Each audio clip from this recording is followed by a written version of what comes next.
Okay, model for my camera. Model for the camera. There we go. There we go. Work the camera. Catwalk. Uh-oh. Turn it out.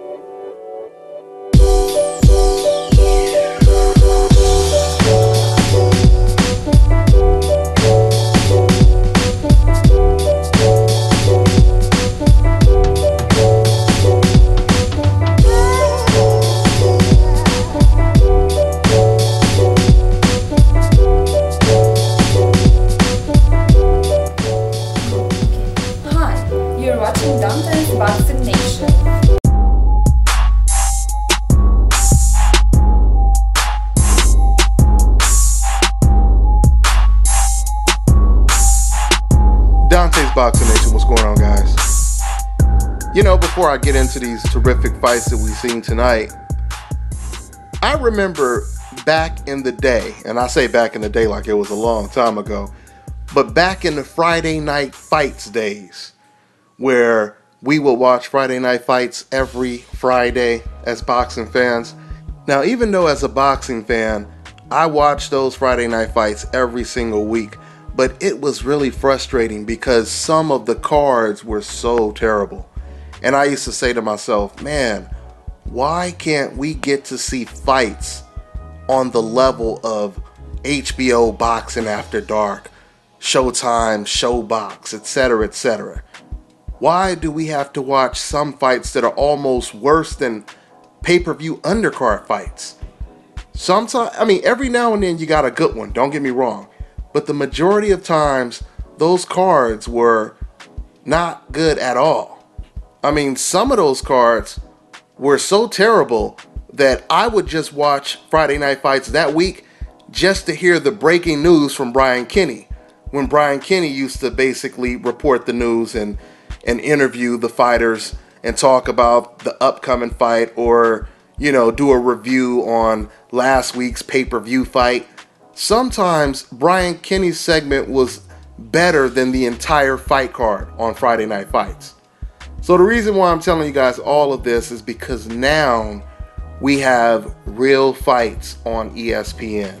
Now we have those type of HBO After Dark type of fights, those Showbox type of fights on ESPN, thanks to the PBC series. So Premier Boxing Champions puts on another terrific boxing card tonight, and it opened up with Patrick Szymanski being tested, an undefeated fighter, by the way, Patrick, being tested going into deep waters against Wilkie Camford. Now, Szymanski, he pretty much took control of the fight in the first 4 rounds, at least, by outboxing the much shorter Wilkie Camford. Basically, Szymanski, with him being a lot taller, he took advantage of that height and that reach, and he was out jabbing Camford and basically winning the rounds. But around the 5th or the 6th round, there was a little bit of a shift in momentum, and all of a sudden, Wilkie Camford started to get closer to Szymanski, and he started to land these vicious right hands. So all of a sudden, Szymanski, he was swimming in deep water for the first time in his career. So he was really tested. But Szymanski, he dug deep, he pulled out a second win, and the next thing you know, he was back in the fight. He hurt Camford a couple times in the fight. The first time he hurt him, I think it was around the 2nd or the 3rd round. He hurt him with a uppercut, and he hurt him again towards the end of the fight. So Szymanski, he was tested. It was his toughest fight, but he won a unanimous decision. Now going into the main event. The main event, we've seen a big upset. I mean, I guess you can call it a big upset because Jamel Herring, he was the favorite. You have an undefeated Olympian stepping up for the very first time. And this is once again what I mean when I tell you guys, whenever you watch a PBC card, 9 times out of 10, the favorite is going into a fight where he is going to be tested. Okay? Last week on the Keith Thurman versus Sean Porter undercard, we seen the battle of the undefeateds. It was Swift Jarrett Hurd versus undefeated Oscar Molina. Very, very tough fight. And Jarrett Hurd, he came out victorious. A week before that, we seen Fanfara go in there and get knocked out in the first round by Joe Smith Jr. And tonight on PBC, we got another upset. So let's go ahead and talk about this fight. So Jamel Herring, once again, he's undefeated and he's stepping up in competition. But he's not just stepping up in competition. He's fighting against Denis Shafikov. And Denis Shafikov is a little buzzsaw, aggressive, with power, amateur pedigree, way more experience as a professional boxer. He came into this fight with only 2 defeats, but both of his defeats were in title fights.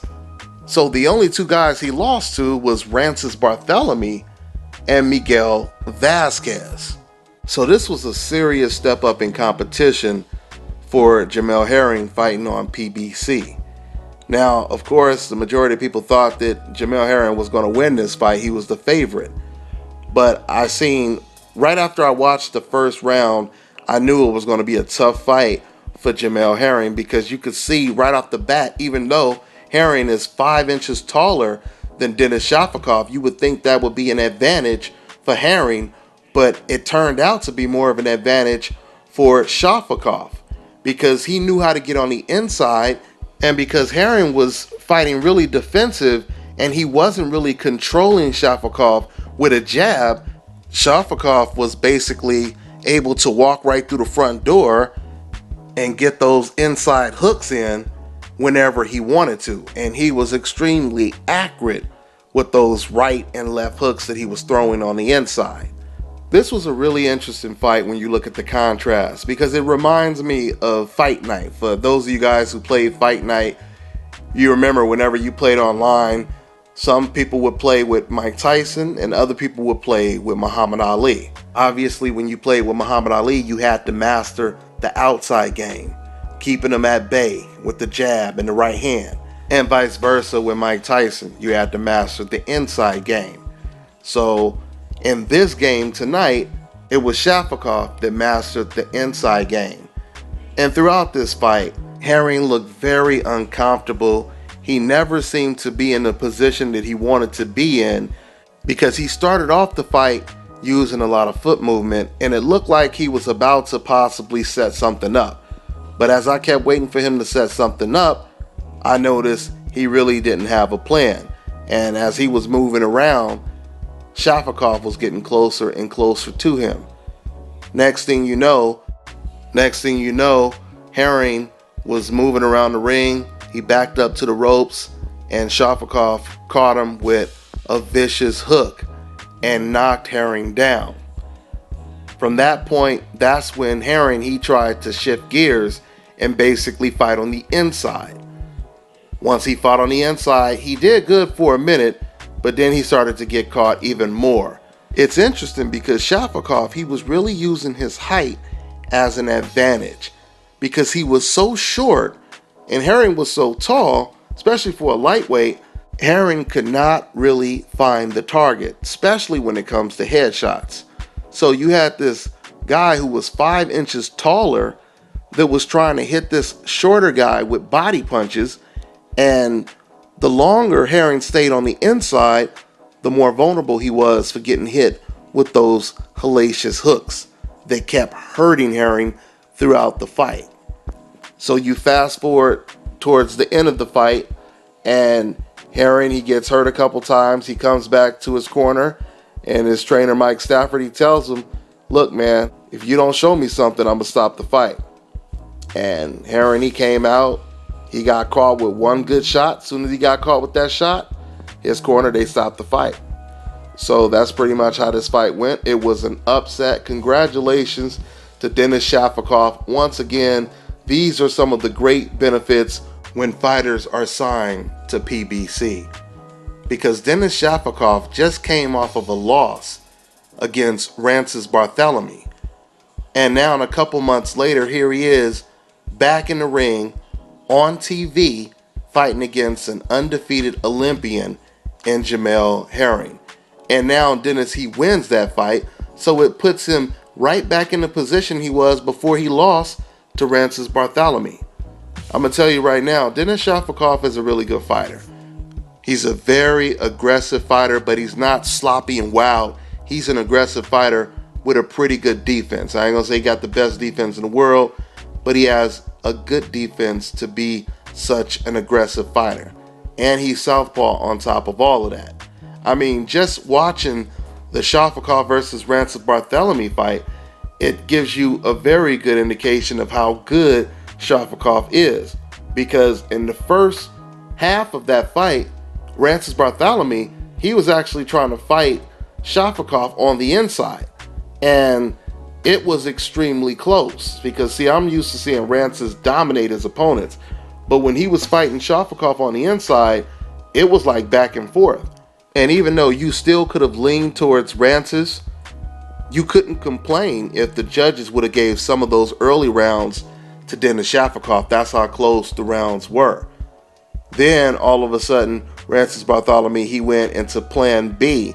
And once he went into plan B and showed a little versatility, that's when he started to frustrate and confuse and outbox the shit out of Denis Shafikov. So that's not what we've seen tonight. Tonight we've seen the boxer get frustrated and basically outworked. So I'm looking forward to seeing more of Denis Shafikov. He's fighting at the lightweight division. Now you have Mikey Garcia that's with PBC. I wouldn't mind watching that fight. Mikey Garcia versus Denis Shafikov. Now we've seen when Mikey Garcia fought against Salido, even though he knocked down Salido about 6 times, it's so funny because outside of the knockdowns, Salido was actually doing really good in the fight. He was really pushing Mikey Garcia to the limit. So that would be a great fight. I still believe Mikey Garcia versus Jamel Herring would be a great fight. So there's a lot of fights that can be made when it comes to the PBC series. We know that they have damn near 200 fighters signed. So there's always going to be somebody good to match up with someone like Mikey Garcia or even Denis Shafikov. So once again, congratulations to Denis. He pulled off the upset. And congratulations once again to PBC for putting on another terrific fight card on free TV. That's all I got for now, guys. I'm on to the next one. Okay. Hi. No, I got. When you do it. When you do it. Hi. You're watching Dante's Boxing Nation. No. That was good. Again, that was close. Yeah. Slow. You're not close. You're going to start. Yeah. Dante, but you have an accent, that's fine. But it's Dante with an A. Dante's Boxing Nation. Dante. Yeah. This is like she's gonna go. See, let me see. Hi, Dante. Let me see you say it. Can you say it? Okay. All right. Hi, you're watching Dante's Boxing Nation. Yeah. Okay. Yeah, we're neighbors, actually. Hey now. Hello.